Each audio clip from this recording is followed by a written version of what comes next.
Shalom warga kerajaan. Tuhan memerintahkan dan perintah pertama kepada umat manusia adalah be fruitful and multiply. Kejadian pasal 1 ayat 26 sampai 28 diterangkan untuk apa kita diciptakan. To reflect God. Untuk menunjukkan siapa Tuhan. Dan kita tahu salah satu kekuatan adalah ketika Tuhan berkata let us. Ya, let us make man and let them have dominion. Rupanya ada di dalam kesatuan itu ada kuasa luar biasa. Di belakang saya backgroundnya adalah pohon anggur yang sangat berbuah. Jangan lupa bahwa Tuhan Yesus berkata, akulah pokok anggur yang benar dan Bapakkulah pengusahanya. Dan ranting yaitu saudara saya itu ada buah nanti di ujungnya. Apa yang bisa merusak buah? Pertama bukan cuma yaitu kelelawar ya, codot kita bilang. Tapi juga ulat. Dan satu lagi, benalu. Mari kita lihat Amsal 18 ayat 24. Terjemahan bahasa Inggris lebih tepat. A man that had friends, kalau mau punya teman, must show himself friendly. Friend di sana adalah ra'a. Kita yang masih ingat ada Mazmur 23. The Lord is my shepherd. Yahweh ra'a. Ra'a bukan cuma gembala, tetapi juga artinya sahabat. Dan kita tahu ada tingkatan lebih tinggi daripada hamba, yaitu sahabat. And there is a friend that stick closer than a brother. Diperingatkan, friends are powerful. Teman itu bisa mempengaruhi kita karena baik, karena tidak baik. Karena itu belakangan ada istilah beware of frenemies. Friend tapi enemy. Yang diutus setan untuk menghancurkan hidup kita. Dalam kitab 2 Korintus pasal 11, hati-hati kepada rasul-rasul palsu, pekerja-pekerja curang yang menyamar sebagai rasul Kristus. Iblis pun menyaru sebagai siapa? Sebagai Kristus atau sebagai malaikat. Kita dengar berapa banyak pengajaran di dunia ini katanya ketemu malaikat. Saya tidak usah sebut tentang itu karena ujilah setiap roh. Tetapi saudaraku, hati-hati kepada orang-orang yang bukan daripada Tuhan yang dikirim kepada kita. Orang-orang semacam ini bisa melekat saudaraku seperti benalu.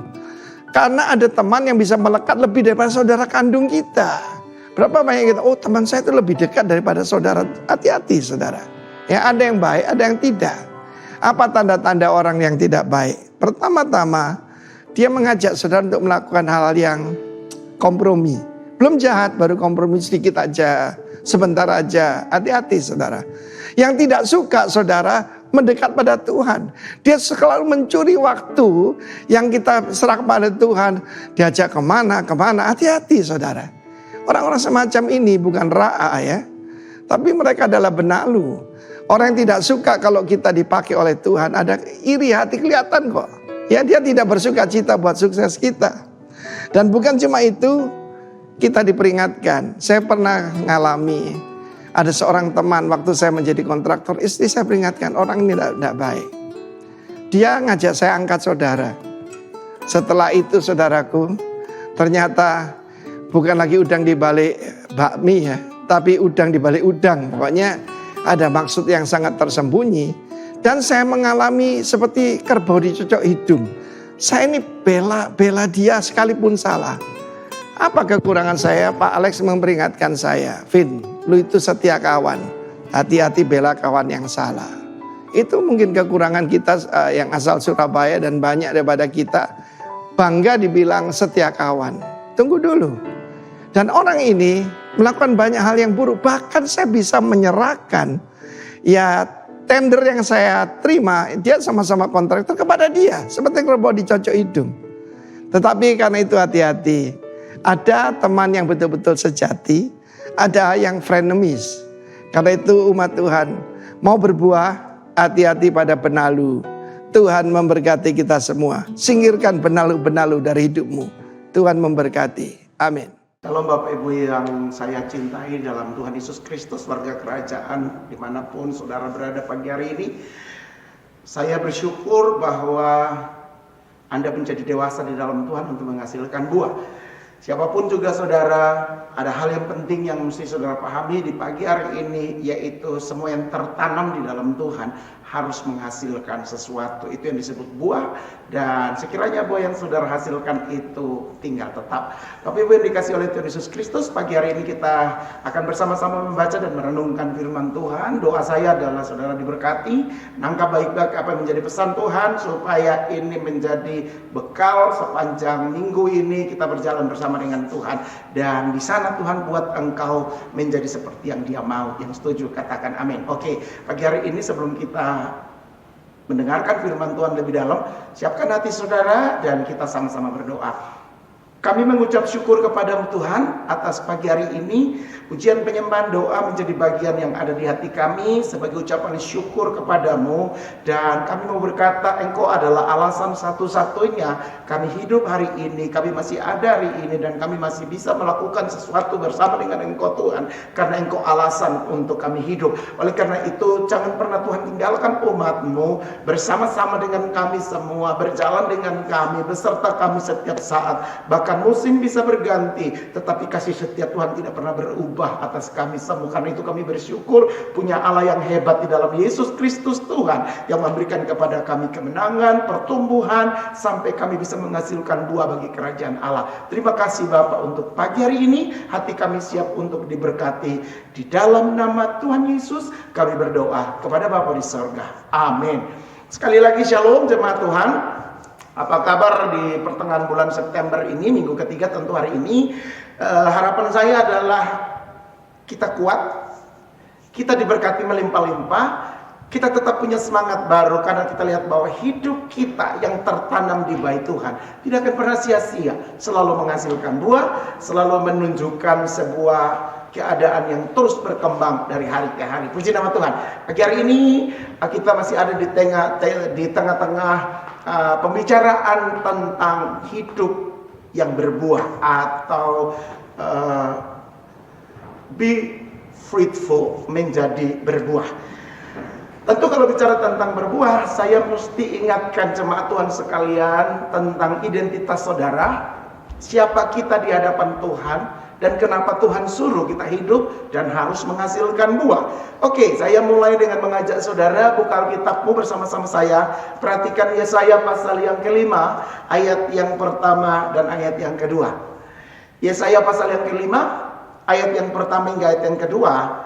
Nabi Yesaya menuliskan begini: Aku hendak menyanyikan nyanyian tentang kekasihku, nyanyian kekasihku tentang kebun anggurnya. Kekasihku itu mempunyai kebun anggur di lereng bukit yang subur.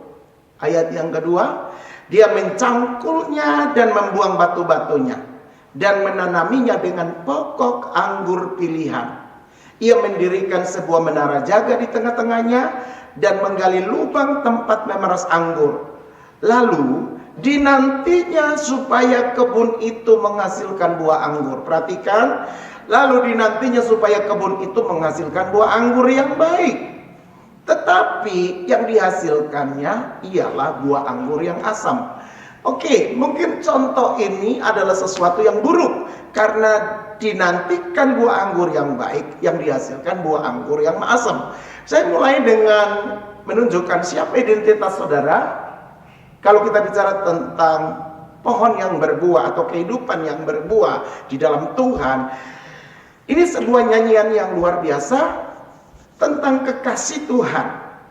Dan kekasih Tuhan itu digambarkan dia mempunyai kebun anggur di lereng bukit yang subur.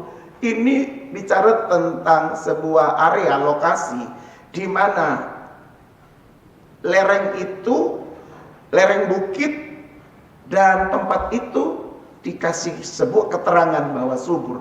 Disitulah anggur itu ditanam. Perhatikan ayat yang kedua. Dia mencangkul dan membuang batu-batunya. Dia menanami dengan pokok anggur pilihan. Ini yang saya mau garis bawahi, kata pokok anggur pilihan. Siapapun juga saudara pagi ini, saya tetap berkata kamu pokok anggur pilihan. Terserah nanti berbuahnya kayak apa, tapi identitas saudara dan saya adalah pilihan di mata Tuhan. Setuju katakan amin. Engkau adalah pokok anggur pilihan.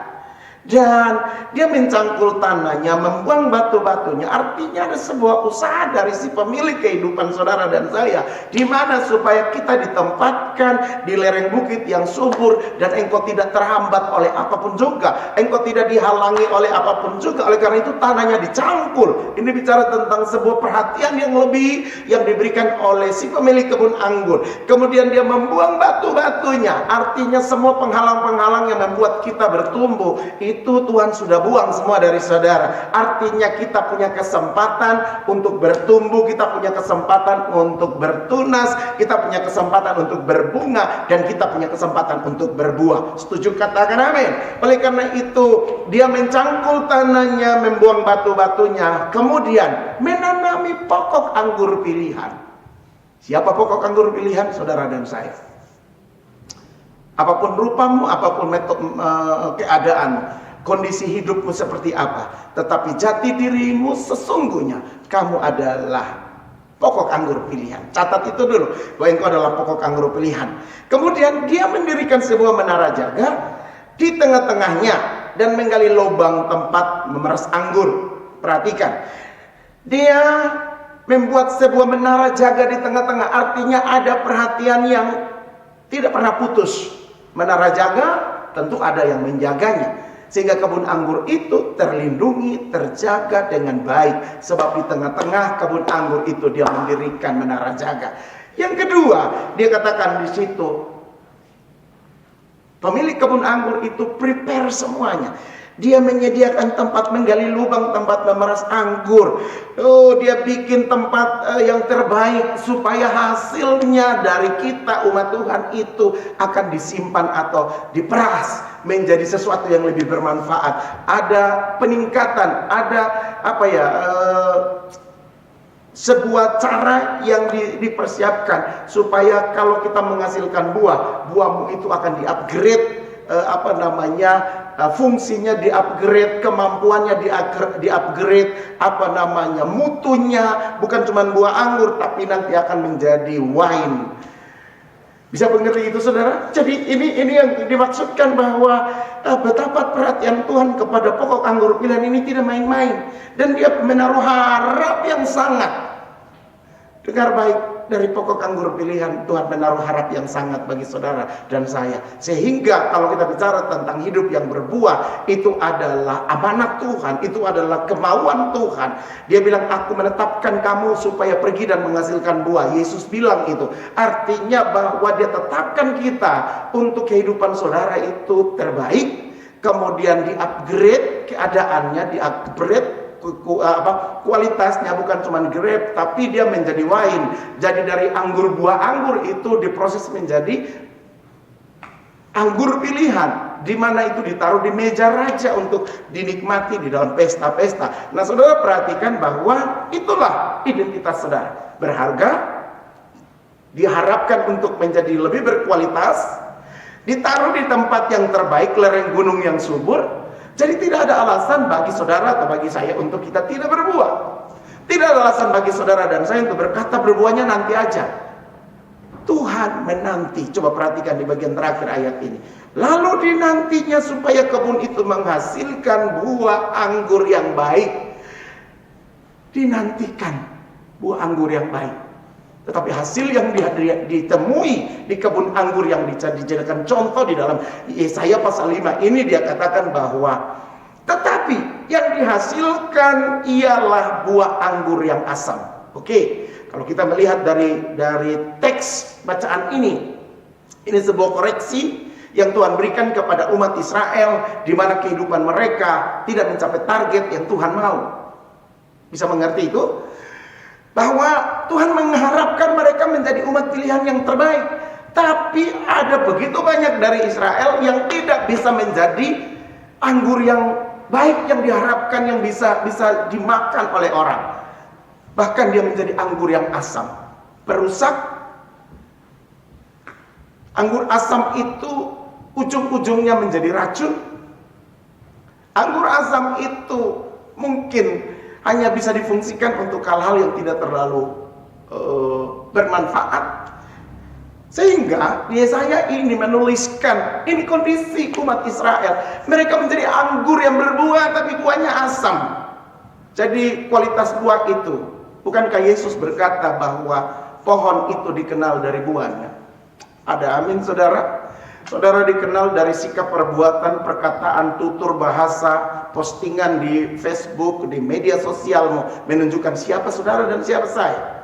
Oleh karena itu berhati-hatilah pakai jempol saudara untuk memposting sesuatu, sebab pohonmu dikenal dari buah di media sosial.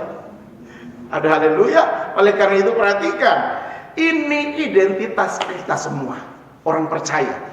Dituliskan di Yesaya 5 ayat 1 dan 2, engkau mesti jadi pokok anggur pilihan yang ujungnya finish adalah kamu menghasilkan buah anggur yang baik. Tepuk tangan bagi Allah kita. Jadi kita lihat ada sebuah contoh Israel yang menghasilkan buah anggur yang asam. Ini menjadi pelajaran bagimu. Pastikan hidup saudara menghasilkan buah yang manis, bisa dinikmati oleh Tuhan, bisa dinikmati oleh sesama. Kemudian saya bawa saudara untuk melihat contoh yang kedua, karena saya mulai dengan membawa saudara melihat identitas kita sebagai pokok anggur pilihan. Saya bawa saudara untuk melihat satu contoh dari Matius 21 ayat 18 hingga ayat 20. Ini kisah yang terjadi dalam perjalanan Tuhan Yesus. Matius 21 ayat 18 hingga ayat yang ke-20. Saya baca untuk saudara. Pada pagi-pagi hari dalam perjalanannya kembali ke kota, Yesus merasa lapar. Garis bawah, Yesus merasa lapar. Dekat jalan ia melihat ada pohon ara, lalu dia pergi ke situ. Tetapi dia tidak mendapatkan apa-apa pada pohon itu selain daun-daun saja. Saudara, kalau tadi saya bicara anggur berbuah tapi asam. Di cerita tentang Yesus Matius 21, pagi-pagi Tuhan Yesus dalam perjalanan pulang ke kota, Yesus itu lapar. Bicara tentang lapar artinya ada sesuatu yang dibutuhkan oleh Tuhan Yesus. Dan yang Yesus butuhkan itu adalah matanya tertuju kepada satu pohon ara yang dalam tanda kutip dia berharap dia dekat pohon itu, dia menemukan pohon itu ada buahnya yang bisa menjawab rasa laparnya Tuhan Yesus. Saudara, Yesus lapar loh saudara. Dia lapar akan buah yang saudara dan saya hasilkan dari hidup ini. Amin. Yesus lapar bukan kepada yang lain, tapi dia lapar kepada buah yang harusnya saudara dan saya hasilkan dari hidup ini. Kalau kita digambarkan seperti pohon ara. Dekat jalan itu ia melihat pohon ara lalu pergi ke situ. Yesus menghampiri pohon itu. Dengar baik, Yesus menghampiri kehidupan saudara. Yesus menghampiri kehidupan saya. Dia ingin lihat dan ingin dapatin, bisa menjadi jawaban atas kelaparannya. Ada amin saudara? Dekat jalan itu dia melihat pohon ara lalu dia pergi ke situ. Tetapi apa yang dialami Tuhan Yesus, apa yang dia lihat di sana, tetapi dia tidak mendapatkan apa-apa, nothing. Tidak ada apa-apa saudara. Lihat, dia datang dalam hidup kita, jangan sampai dia dapat dalam kehidupan saya dan saudara tidak ada apa-apanya. Tidak ada buah yang bisa ditunjukkan kepada Tuhan. Bahkan dia bilang selain daun-daun saja. Oke, daun ada, tapi hari itu Yesus tidak membutuhkan daun, dia membutuhkan buahmu. Dia tidak membutuhkan daunmu, dia tidak cuma melihat sesuatu yang kelihatan dari luar, aktivitasmu, keaktifanmu, apapun yang bersifat agamawi. Tuhan tidak cari itu, dia cari buah, dia cari karakter, dia cari buah kehidupan saudara yang bisa menjawab rasa laparnya Tuhan Yesus. Lihat di Matius 21 ayat 18 terkhusus, dia bilang dia cuma menemukan daun-daun saja di sana. Apa yang terjadi? Katanya kepada pohon itu, jadi Yesus itu berbicara kepada pohon ara itu, engkau tidak akan berbuah lagi selama-lamanya. Wow, ini sebuah perkataan yang sangat menyayat hati harusnya. Ini sebuah perkataan yang harusnya saudara dan saya jangan sampai Tuhan bilang ini kepada kita. Yaitu kata Yesus kepada pohon itu, engkau tidak akan berbuah lagi selama-lamanya. Ancaman yang sangat mengerikan dari Tuhan kepada pohon yang tidak menghasilkan buah. Ini tanda bahaya bagi gereja Tuhan, bagi jemaat Tuhan. Jika kita tidak berbuah, Yesus berkata, engkau tidak akan berbuah untuk selama-lamanya. Hidup ya, tapi enggak menghasilkan apa-apa. Hidup ya, tapi tidak berdampak. Hidup ya, tapi tidak berpengaruh. Kenapa? Karena tidak menghasilkan buah. Perhatikan selanjutnya. Dan seketika itu juga keringlah pohon ara ini. Pilih, mau berbuah atau mau jadi kering. Umat Tuhan dibawa dalam pilihan.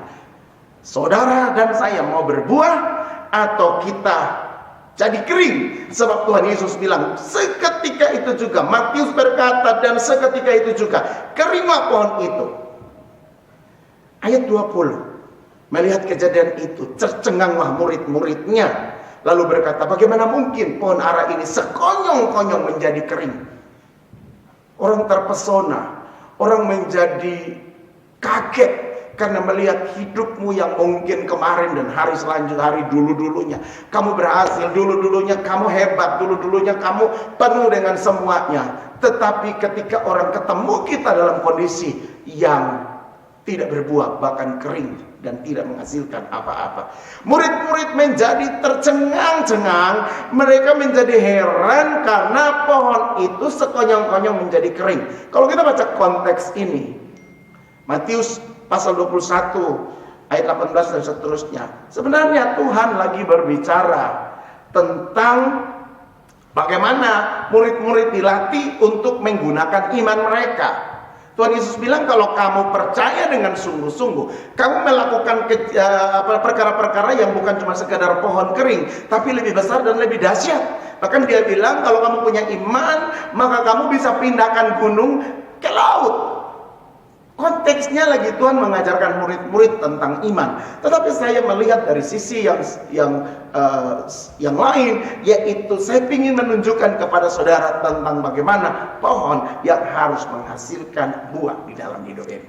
Ternyata dua contoh dari Yesaya pasal 5, kemudian Matius pasal 21, kita dapati pohon yang mengecewakan Tuhan, pohon yang tidak bisa menjawab laparnya Tuhan. Warga kerajaan yang saya cintai, ketika kita melihat dua contoh dari Yesaya pasal 5 dan juga dari Matius pasal 21, maka kita melihat bahwa ada sebuah harapan besar yang Tuhan taruh di dalam hidup saudara sebagai pokok anggur pilihan.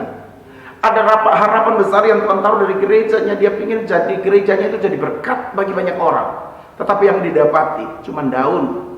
Yang dia dapati berbuah, tapi buahnya itu nggak bisa dinikmati, asam saudara.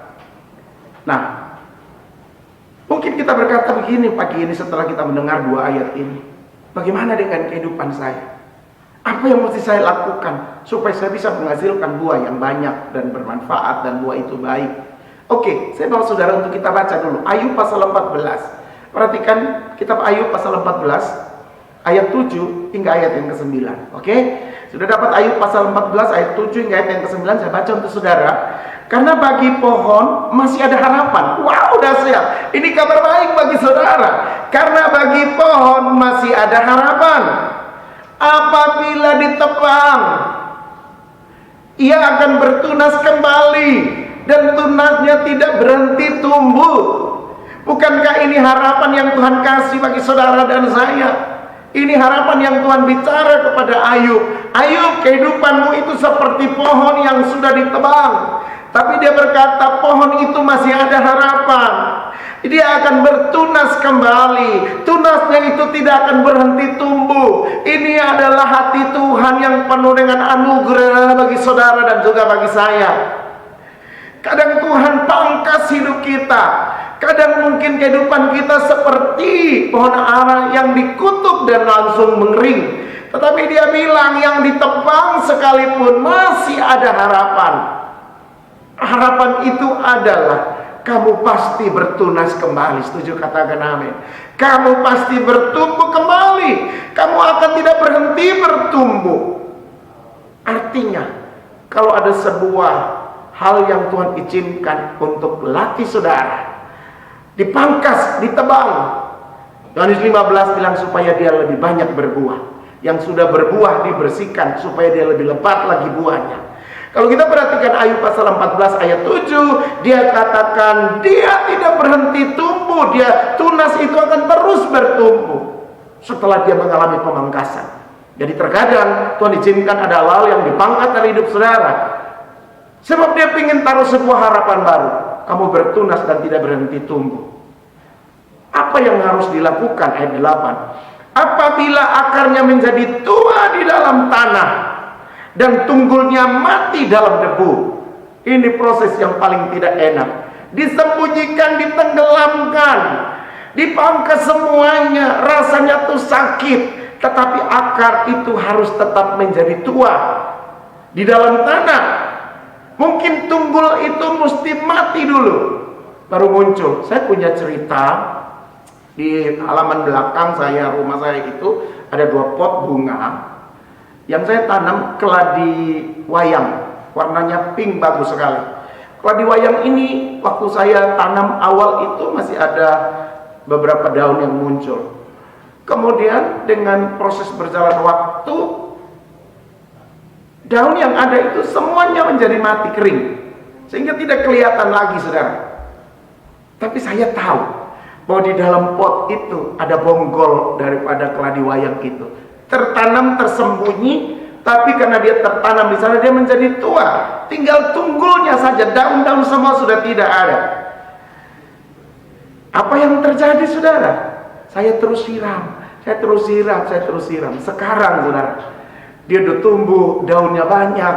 Waduh, keladi wayang itu warnanya pink, merah, ada garis-garisnya, cantik luar biasa. Nah, saudara perhatikan, ayat ini bilang, apabila akarnya menjadi tua di dalam tanah dan tunggulnya mati di dalam debu. Mungkin kita diizinkan Tuhan gak bisa bikin apa-apa, seperti bonggol yang tunggul yang sudah mati di dalam debu. Ayat 9, coba saudara perhatikan. Maka bersemilah ia setelah diciumnya air dan dikeluarkannya ranting seperti semai. Wow, luar biasa. Ini yang Tuhan mau lakukan bagi kita. Maka bersemilah ia setelah dia mencium air dan dikeluarkannya ranting-ranting seperti semai. Ini yang Tuhan mau dari kehidupan saudara.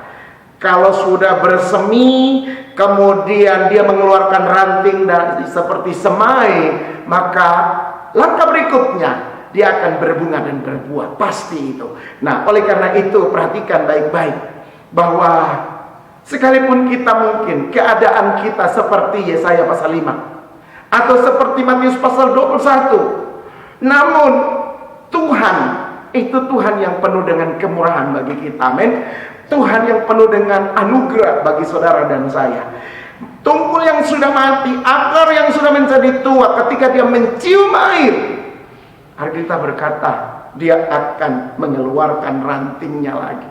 Saya percaya itulah saudara dan saya. Itulah kehidupan gereja Tuhan, di mana engkau mesti membawa akarmu sampai mencium air. Air itu bicara tentang sumber kehidupan. Dan sumber kehidupan saudara bukan materi, bukan uang, bukan harta, bukan kekayaan. Tapi sumber kehidupan saudara dan saya adalah Allah satu-satunya memberikan kita hidup. Yang setuju tepuk tangan bagi Allah kita. Jadi ketika engkau mencium air, air itu bicara tentang sumber kehidupan. Semua makhluk hidup butuh air.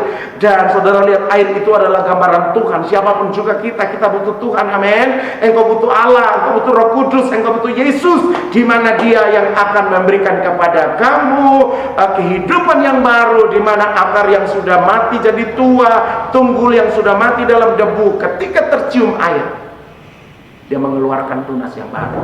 Itulah kehidupan saudara. Jadi bagi kita, siapapun juga saudara, lihat kondisimu, lihat keadaanmu, mengerti identitasmu, dan cari firman Tuhan, cari sumber yang sesungguhnya, yaitu Allah itu sendiri, supaya kita bisa mengeluarkan ranting, kita bisa mengeluarkan cabang, dan itu seperti semai. Ranting saudara seperti semai.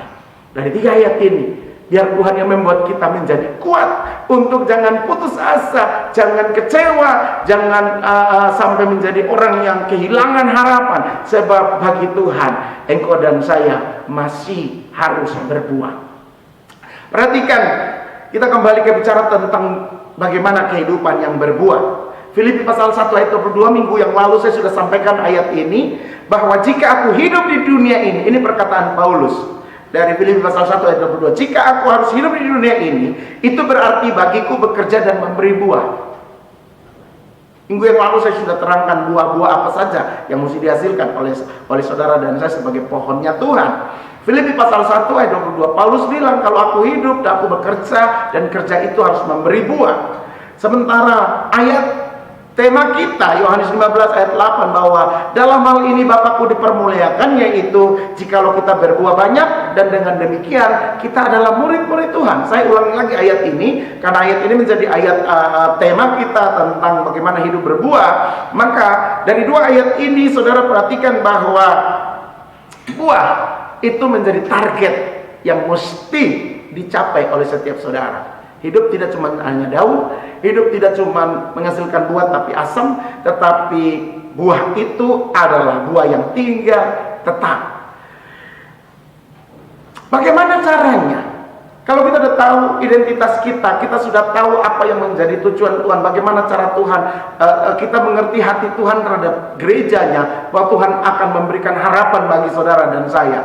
Kira-kira jika kita berbuah, sampai berapa lama atau kapan saja kita berbuah?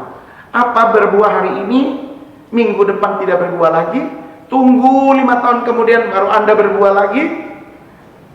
Sebab Alkitab bilang, pohon yang ditanam di tepi aliran sungai itu bicara tentang air, bicara tentang sumber.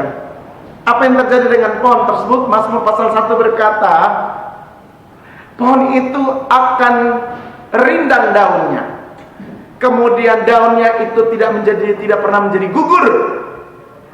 Yang kedua, dia menghasilkan buah pada musimnya.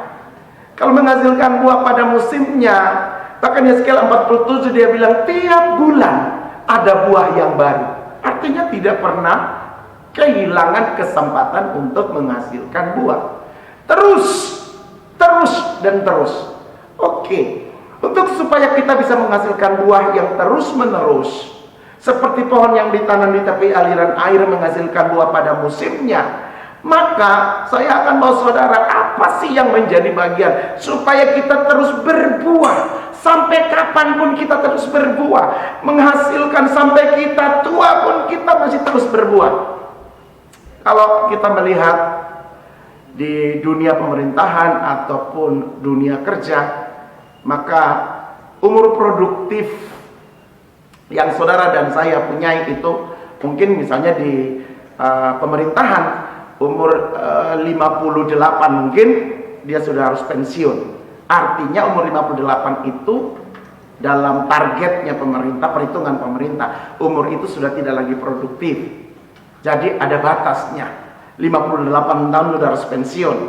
Tentara, apalagi polisi, apalagi kita yang kerja di bank, ada waktu yang dilihat oleh perusahaan-perusahaan atau oleh instansi pemerintah, Polri dan ABRI dan Polri, itu selalu punya umur yang terbatas untuk saudara bisa disebut produktif. Ya kan? Dunia memandang seperti itu. Tapi bagaimana pandangan Alkitab? Sampai kapan sih orang itu akan terus produktif kalau dia ada di dalam Tuhan? Saya akan tunjukkan saudara ayat ini. Mari perhatikan Mazmur pasal 92 ayat 13 hingga ayat yang ke-16. Mazmur pasal 92. Demikian bunyi firman Tuhan, saya bacakan untuk saudara. Orang benar akan bertunas seperti pohon korma, akan tumbuh subur seperti pohon aras di Libanon. Mereka yang ditanam di bait Tuhan akan bertunas di pelataran Allah kita. Ayat 15. Pada masa tua pun mereka masih berbuah menjadi gemuk dan segar, untuk memberitakan bahwa Tuhan itu benar, bahwa Dia gunung batuku dan tidak ada kecurangan padanya. Lihat ayat ini, Mazmur 92 ayat 13 hingga ayat yang ke-16. Ini sebuah tulisan yang sangat luar biasa. Dia katakan orang benar. Jadi pohon pilihan Tuhan Pokok anggur pilihan itu adalah orang benar. Siapa orang benar? Saudara dan saya. Taruh tangan kananmu di dada dan berkata, aku orang benar Tuhan. Lihat, selidiki hatiku, aku orang benar hari ini. Oke, orang benar itu akan apa? Akan mengalami apa dalam hidupnya? Pohon pilihan Tuhan, pokok anggur pilihan Tuhan itu akan mengalami apa dalam hidupnya? Perhatikan, dia katakan akan bertunas seperti pohon korma dan akan tumbuh subur seperti pohon aras di Libanon. Ada dua jenis pohon yang dipakai oleh Mazmur ini untuk menunjukkan kualitas kehidupan dari orang benar, yaitu dia bertunas seperti pohon korma, kemudian dia akan bertumbuh subur seperti pohon aras di Libanon, kata Alkitab. Korma dan aras ini adalah pohon pilihan. Kalau disebut pohon pilihan, maka ini bukan pohon sembarangan. Sebab Alkitab bilang mereka yang disebut pohon korma dan pohon aras ini, karena dia digambarkan orang benar, dia ditanam dengan sengaja, dipindahkan dari satu tempat yang tidak terpelihara, kemudian dia tanam di tempat khusus yang disebut Bait Tuhan. Saya yakin Bapak Ibu yang punya taman bunga di rumah atau apapun, kita tidak ambil rumput sembarangan di pinggir jalan, kemudian kita taruh di pot terus pasang di rumah kita. Pasti kamu cari pohon-pohon pilihan. Tanaman-tanaman pilihan kamu taruh di situ untuk mendambah estetika, nilai estetika dari ruangan, dari taman saudara dan lain sebagainya. Perhatikan bahwa orang benar itu adalah orang pilihan. Dia akan bertumbuh atau bertunas seperti korma, dia tumbuh subur seperti aras. Jadi ini dua pohon yang menunjukkan kualitas yang sangat luar biasa untuk meyakinkan kepada saudara dan saya, meyakinkan kepada kita, meyakinkan kepada Tuhan juga, bahwa karena dia pilihan, dia punya kualitas. Berharap hidup jemaat Tuhan, kamu seperti pohon korma dan juga seperti pohon aras. Nanti suatu hari saya akan khotbah tentang korma dan aras, tetapi tidak sekarang. Saya cuma ambil cuplikan-cuplikannya untuk menunjukkan kekualitasan daripada pohon korma dan juga pohon aras ini. Korma itu karena dia hidup di padang pasir, saudara, dia tidak bisa ditanam seperti kita nanam padi, cuman taruh sebentar. Ini mesti digali dalam pasirnya, kemudian ditaruh biji korma atau bibit korma tersebut. Saudara membayangkan bahwa sudah taruh dalam aman? Tidak, saudara, sebab padang gurun itu ada satu kejadian yang bisa terjadi kapan saja, yaitu tiupan angin.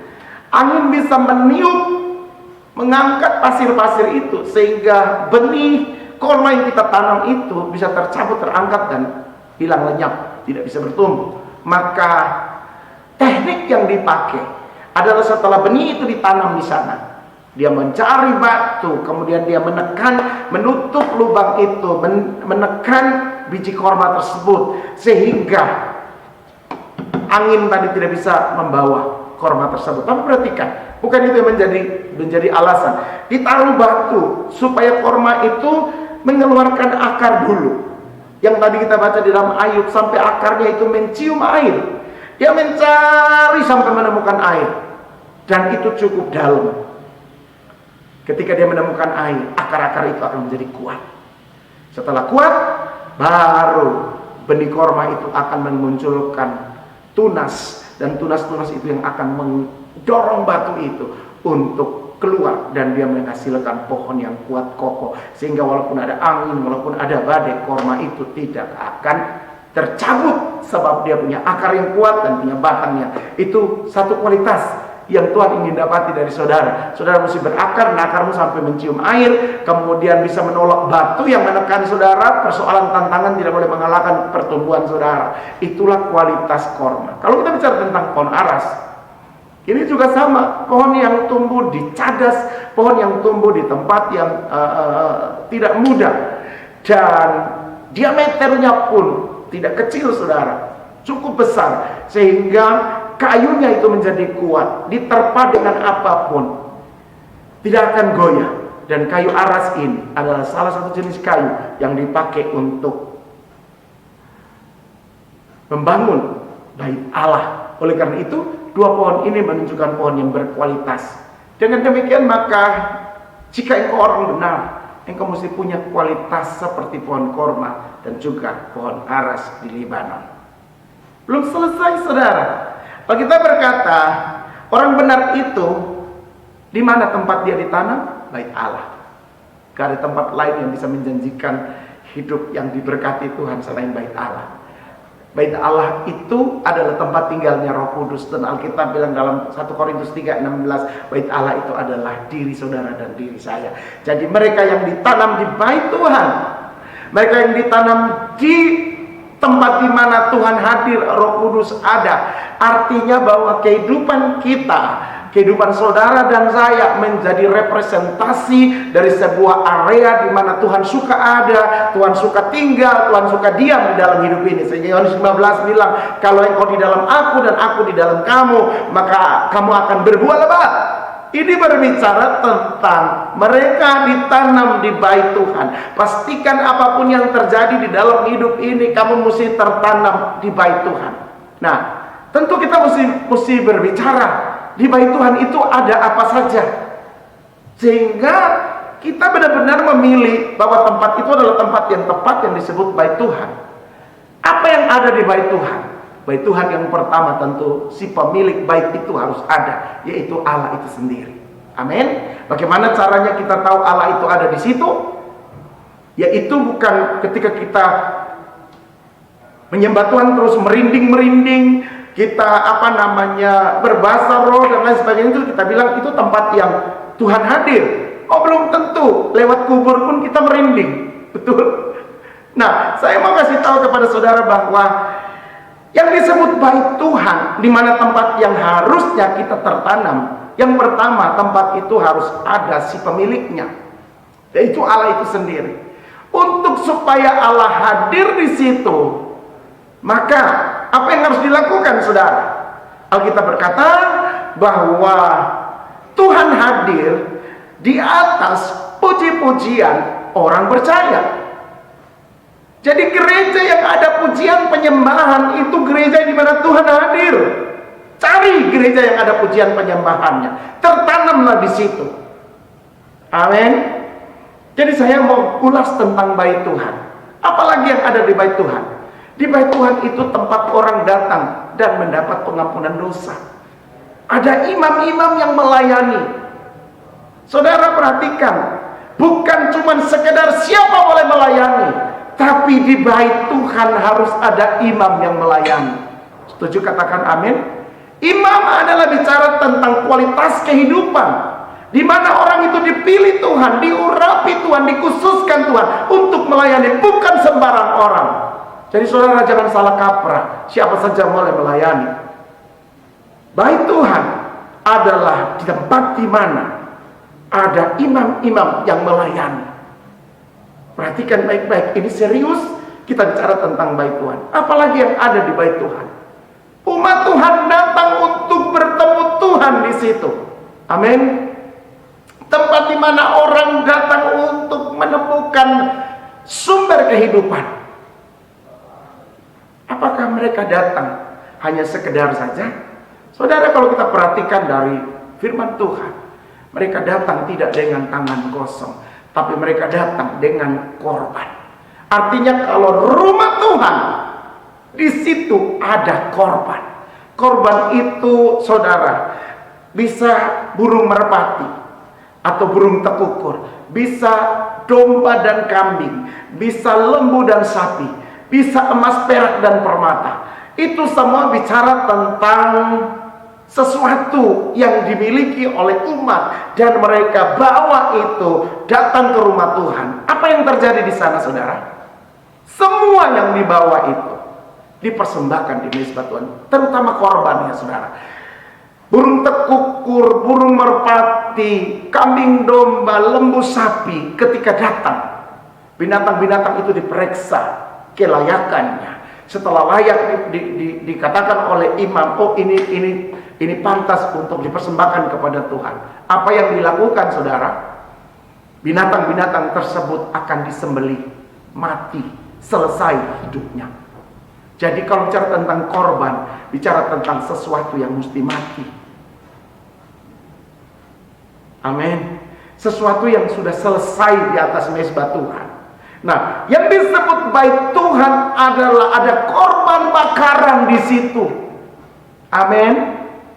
Apalagi korban bakaran itu bicara tentang segala sesuatu yang setelah dibunuh selesai mati dipersembahkan di atas mezbah, tidak diingat-ingat lagi oleh si pemilik korban tersebut. Amin. Apalagi yang ada di bait Tuhan. Di bait Tuhan itu untuk menunjukkan ini bait Tuhan adalah ada dupa yang dipersembahkan siang dan malam di situ. Dupa bicara tentang doa. Bait Tuhan harus ada doa. Gereja Tuhan harus ada doa. Jika tidak ada doa, itu bukan gereja. Itu bukan bait Tuhan.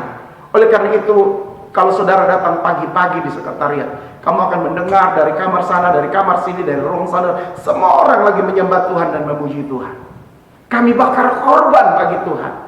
Dan ini yang ingin kami transferkan kepada semua jemaat, supaya di rumah-rumah pun kalian adalah pribadi yang mempersembahkan korban, pujian, penyembahan, doa kepada Tuhan. Ada dupa, ada lampu-lampu, kandil-kandil yang mesti menyala di dalam bait Allah. Itu bait Tuhan. Sehingga kalau kita lihat kategori tertanam di bait Tuhan, saudara mesti pilih tempat, pilih komunitas yang poin-poin tadi saya sebutkan itu harus ada, tertanamlah di situ. Maka kamu akan bertunas di pelataran Allah. Pelataran Allah itu bicara tentang pujian, penyembahan, dan doa. Sebab kita masuk gerbang Tuhan itu dengan pujian, penyembahan. Pelataran, tempat di mana tunas-tunas anggur itu bertunas.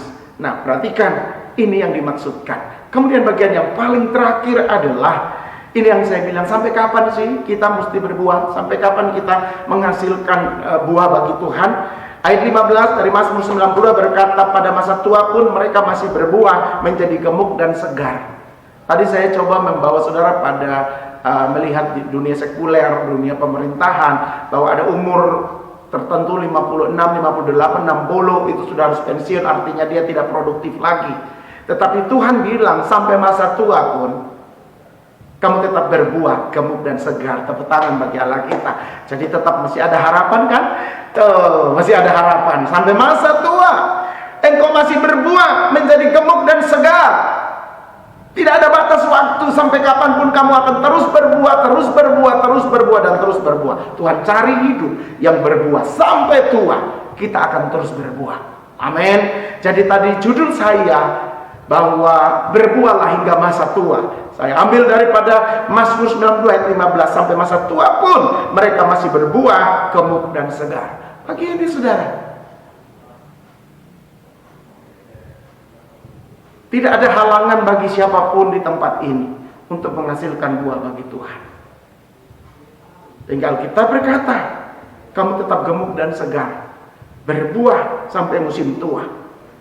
Satu alasan Tuhan kenapa kita mesti mengalami seperti itu, supaya engkau menjadi kesaksian untuk memberitakan bahwa Tuhan itu benar. Katakan, hidupku terus berbuah supaya aku menyatakan bahwa Tuhan itu benar. Dia gunung batuku, tidak ada kecurangan padanya. Dia Allah yang hebat, dia Tuhan yang dahsyat, yang akan melakukan semua yang terbaik di dalam hidup saudara sampai masa tua. Amin. Artinya orang yang benar, yang mau tertanam di bait Tuhan, dia umur panjang. Amin. Yang mau umur panjang lambaikan tangan. Pura-pura tidak mau. Semua orang pasti ingin umur panjang. Khairil Anwar aja tidak mengerti hidup firman, dia bilang aku ingin hidup 1000 tahun lagi. Ya kan Pak, Ibu? Betul, ingin hidup 1000 tahun lagi. Nah, oleh karena itu sampai masa tua pun engkau tetap berbuah.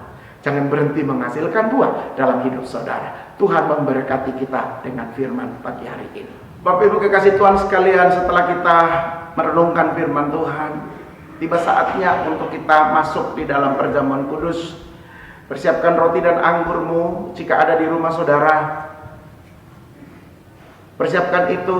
Misalnya tidak ada roti atau anggur yang disiapkan oleh gereja, saudara bisa nyediain roti dan juga sirup atau teh. Kalau ada sepotong kue, boleh itu menjadi ornamen yang kita mau pakai untuk bersekutu dengan Tuhan di dalam perjamuan kudus. Mari tundukkan kepala saudara dan kita berdoa. Bapa, aku tahu Engkau Tuhan yang memilih kami, menetapkan kami supaya kami pergi dan berbuah, dan buah itu tinggal tetap. Ada banyak halangan, rentangan yang bisa menghalangi kami untuk kami tidak berbuah, tapi kami tahu pertolongan Tuhan selalu ada dan tersedia bagi kami. Salah satunya adalah ketika kami bersekutu dengan tubuh dan darah-Mu, kami mendapat kekuatan baru untuk kami pergi dan menghasilkan buah. Oleh karena itu, di tangan kami masing-masing sudah ada anggur, sudah ada roti.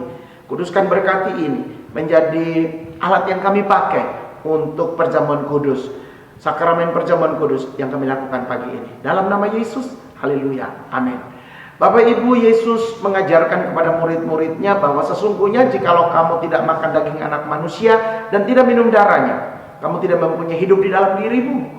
Barang siapa yang makan dagingku dan minum darahku, ia mempunyai hidup yang kekal, dan aku akan membangkitkan dia pada akhir zaman. Sebab dagingku adalah benar-benar makanan, dan darahku adalah benar-benar minuman. Barang siapa yang makan dagingku dan minum darahku, ia tinggal di dalam aku, dan aku tinggal di dalam dia. Sama seperti Bapa yang mengutus aku, dan aku hidup oleh Bapa. Demikian juga, barang siapa yang memakan aku, akan hidup oleh aku. Katakan amin. Alkitab juga mengatakan bahwa setiap kali kamu makan dan minum dari cawan ini, kamu memberitakan kematian Tuhan sampai dia datang kembali.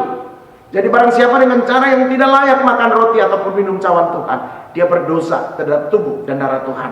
Karena itu hendaklah tiap-tiap orang menguji dirinya, dan baru sesudah itu dia makan roti ataupun minum cawan Tuhan. Sebab barang siapa yang makan dan minum tanpa mengakui tubuh Tuhan, dia mendatangkan hukuman atas dirinya. Tapi Bapak Ibu yang ada pagi ini, engkau menghormati tubuh Yesus Kristus Tuhan. Karena itu tundukkan kepalamu. Kalau engkau sementara bermasalah dengan hidupmu, dengan orang, dengan apapun, ada kekesalan dalam hidup, ada dosa, minta ampun dengan Tuhan pagi ini. Supaya perjamuan kudus ini menjadi berkat yang terbaik untuk saudara, menjadi berkat yang besar untuk kita. Bapa, layakan kami pagi ini untuk bersekutu dengan tubuh dan darah. Sebab tanpa Yesus kami binasa, tanpa Yesus kami gagal, tanpa Yesus kami bukan siapa-siapa. Di tangan kami ada roti dan anggur. Sucikan, kuduskan ini menjadi alat yang melambangkan tubuh dan darah. Ketika kami bersekutu di dalamnya, kami mendapat kekuatan baru, kami disembuhkan, kami dipulihkan, kami mendapatkan janji Tuhan tergenapi dalam hidup ini. Dalam nama Yesus, haleluya, amin. Mari buka roti saudara, angkat roti saudara. Kalau seperti saya punya ada ayat di sini saya baca, dialah pokok puji-pujianmu dan dialah Allahmu. Ulangan 10 ayat 21a. Saudara mungkin punya rema tersendiri dari roti yang ada. Itu boleh menjadi kekuatan untuk saudara. Angkat lebih tinggi sebelum kita makan roti tersebut. Haleluya, haleluya, haleluya. Sebab apa yang telah aku teruskan kepadamu, telah aku terima dari Tuhan. Yaitu bahwa Tuhan Yesus pada malam waktu ia diserahkan, pengambil roti, dan sesudah itu dia mengucap syukur atasnya. Ia memecah-mecahkannya dan berkata, inilah tubuhku yang diserahkan bagi kamu. Perbuatlah ini menjadi peringatan akan aku. Bukankah roti yang kita angkat ini adalah persekutuan kita dengan tubuh Yesus Kristus Tuhan? Makan dengan iman dan alami mujizat dan kuasa Tuhan dalam hidup saudara. Haleluya. Makan dalam nama Yesus.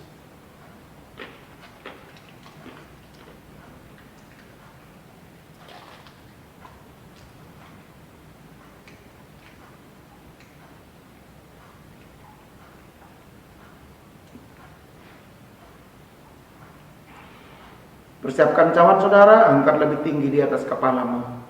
Taruh imanmu pada darah Yesus Kristus Tuhan. Demikian juga Yesus mengambil cawan sesudah makan. Lalu dia berkata, cawan ini adalah perjanjian baru yang dimeteraikan oleh darahku. Perbuatlah ini setiap kali kamu meminumnya menjadi peringatan akan aku. Bukankah cawan ucapan syukur yang kita angkat ini adalah persekutuan dengan darah Yesus Kristus Tuhan? Mari minum dengan iman dalam nama Yesus. Haleluya.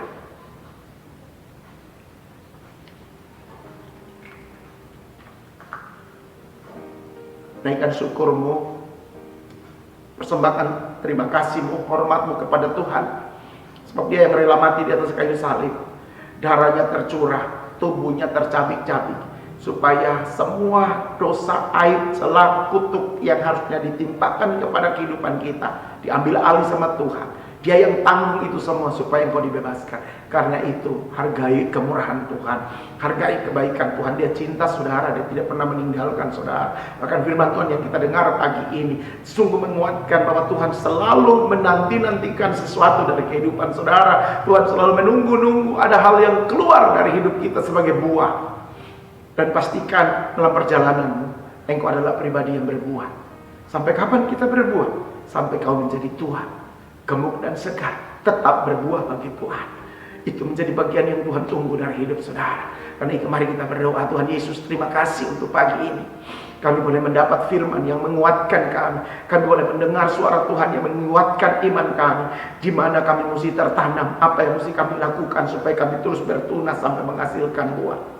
Tidak asam dan tidak cuma daun saja. Aku percaya umatmu meresponi firman pagi ini dengan kami ambil persekutuan dengan tubuh dan darahmu. Itu menjadi kekuatan tersendiri bagi kami. Untuk kami tetap menang di dunia sana. Kami tetap mengalahkan dunia ini. Kami menjadi pribadi yang disertai Tuhan dengan kemuliaan dan kuasa. Sehingga tidak ada satupun rencana Tuhan yang gagal dalam hidup umatmu. Aku berdoa apapun problem, persoalan, tantangan, kesulitan yang dihadapi di lapangan sana, tidak membuat kami hancur, tidak membuat kami habis harapan. Sebab di dalam Tuhan selalu ada harapan, di dalam Tuhan selalu ada jawaban, di dalam Tuhan selalu ada kekuatan. Mari penuhi dan terus penuhi kami. Sebab tanpa Tuhan kami tidak bisa berbuat apa-apa. Berkati umatmu semuanya, baik yang ada di gereja, di pertemuan secara onsite ataupun secara online, yang ada ikut Zoom, dimanapun Tuhan memberkati. Yang mendengar di YouTube channel ini Tuhan memberkati, yang ikut di Facebook kami Tuhan memberkati. Dan biar minggu ini menjadi minggu kesukaan, di mana kami lihat jawaban Tuhan kami dapat dari Tuhan. Terima kasih umat Tuhan. Kita selesai dengan ibadah ini. Mari buka tanganmu, angkat tanganmu, taruh harapmu pada Tuhan lebih dahsyat lagi, dan pulang dengan berkat Tuhan. Tuhan mengedangkan tangan atasmu, dan Dia mencurahkan semua berkat yang terbaik, yang membawa engkau naik dan bukan turun, menjadikan engkau kepala dan bukan ekor. Tanganmu diberkati sehingga apa yang kamu kerjakan sepanjang minggu ini Tuhan buat jadi berhasil. Dan berkat yang terbaik ini yaitu pertolongan dan kasih sayang yang berasal dari Bapa di sorga, serta kemurahan kebaikan yang datang dari Yesus Kristus Tuhan yang sudah mati di atas kayu salib, akan persekutuan di dalam Roh Kudus tinggal tetap menyertaimu, menolongmu dan membimbingmu mulai pagi hari ini sampai selama-lamanya, sampai hari Maranatha Tuhan Yesus datang di awan-awan untuk menjemput engkau dan saya para salehnya. Di dalam nama Tuhan Yesus, berkat terbaik ini mari kita terima bersama-sama. Yang percaya dan diberkati Tuhan, kita katakan amin.